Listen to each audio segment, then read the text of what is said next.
Limit x tends to pi by 2 sec x minus tan X. Solution, इसका मान ज्ञात करना है। Limit x tends to pi by 2 sec x minus tan X. Friends करेंगे क्या, पूरे क्वेश्चन को एक बार इसी तरीके से लिख लेंगे और इसके बाद आपने पढ़ा होगा त्रिकोणमिति। Limit x tends to pi by 2 sec x को तोड़ेंगे 1 अपॉन cos x में, माइनस टेन एक्स बराबर होता है sin x upon cos x। अब एलसीएम सेम हो जाता है। Limit x tends to pi by 2, तो आपने सुना होगा ऐसे इसी तरीके से लिख लेते हैं और ऊपर वाला अगर माइनस होता है तो माइनस कर देते हैं और अगर प्लस होता है तो फिर प्लस कर देते हैं। अब friends limit x tends to pi by 2 ऐसे ही चलता रहेगा। 1 की हम यहां पर वैल्यू लगाएंगे cos स्क्वायर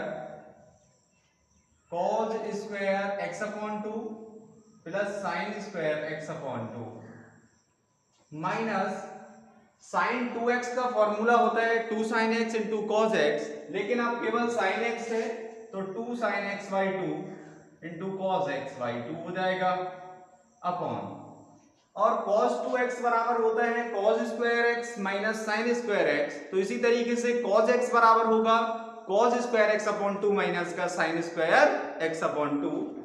तो यहां पर लिख लेंगे cos square x upon 2 minus का sine square x upon 2। Limit इसी तरीके से चलती रहेगी x tends to pi by 2 a square plus b square minus 2ab, a plus b का सॉरी a माइनस b का माइनस साइन x अपॉन 2 का whole square upon cos square x upon 2 minus का sine square x upon 2। ये इसी तरीके से चलता रहेगा फ्रेंड्स। अब करेंगे क्या, limit x tends to pi by 2 इसी तरीके से चलता रहेगा और cos x अपॉन 2 ऐसे रहेगा माइनस साइन x अपॉन 2 भी ऐसे रहेगा पूरे का होल स्क्वायर। अब आप एक फॉर्मूला पढ़े हैं a square minus B square equal to a plus B a minus B, इसे एक बार जोड़ दें और एक बार घटा दें। cos x upon 2 plus sine x upon 2 और ये cos x upon 2 minus sine x upon 2, एक बार जुड़ गया एक बार घट गया, इससे एक पावर से ये एक पावर कैंसिल हो जाएगी। Limit x tends to pi by 2 cos x upon 2 minus sine x upon 2 upon cos x upon 2 plus sine x upon 2। अब फ्रेंड्स करेंगे क्या, ये लिमिट अब यहाँ पे लगा के देखते हैं क्या 0 अपॉन 0 और इनफाइनाइट अपॉन इनफाइनाइट अगर फॉर्म बनती है तो फिर से आगे हल करेंगे।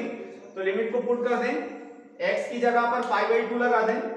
किस तरीके से लगाएंगे देखें, cos x अपॉन 2 ऑलरेडी है, पाई बाई 2 ये जाएगा पाई बाई 4 हो जाएगा, माइनस ये साइन पाई बाई 4 हो जाएगा अपॉन इसी तरीके से cos pi by 4 plus sine pi by 4, और cos पाई बाई 4 जो होता है वो cos 45 के इक्वल होता है, क्योंकि जब पाई का वैल्यू 180 लगाएंगे और 4 से डिवाइड करेंगे तो 45 बार सीधा सीधा डिवाइड हो जाएगा।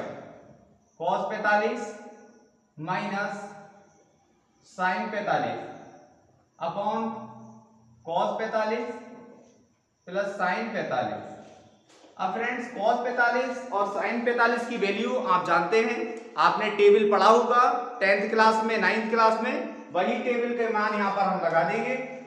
साइन cos 45 1 बाई रूट 2 होता है माइनस साइन 45 1 बाई रूट 2 होता है, इसी तरीके से cos 45 1 बाई रूट 2 प्लस ये भी 1 बाई रूट 2, इससे ये कैंसिल, तो 0 बटे 2 रूट 2 हो जाएगा, और जब इससे इसे डिवाइड करेंगे तो इसका आंसर ही 0 आएगा फ्रेंड्स। अब एक बात और मैं आपको बताता चलूं, कई बार कंपटीशन में पूछ लिया जाता है कि साइन पाई बाई 4 और cos पाई बाई 4 के बारे में कि साइन और cos जो है वो किस कंडीशन में बराबर हो सकते हैं। तो अगर थीटा की वैल्यू, दोनों थीटा की वैल्यू साइन थीटा और cos थीटा, और वहां पर अगर थीटा की वैल्यू 45 डिग्री आती है तो वहां पर साइन थीटा cos थीटा के बराबर हो सकता है फ्रेंड, क्योंकि दोनों की वैल्यू जो है वो 1 अपॉन रूट 2 ही होती है। या फिर थीटा का वैल्यू अगर पाई बाई 4 होगा तो इस कंडीशन में भी साइन थीटा बराबर हो सकता है cos थीटा के। तो फ्रेंड्स इसका जो आंसर आया वो आपके सामने 0 है। Limit x tend to pi by 2 sec x minus tan x का जो मान होता है वो 0 होता है।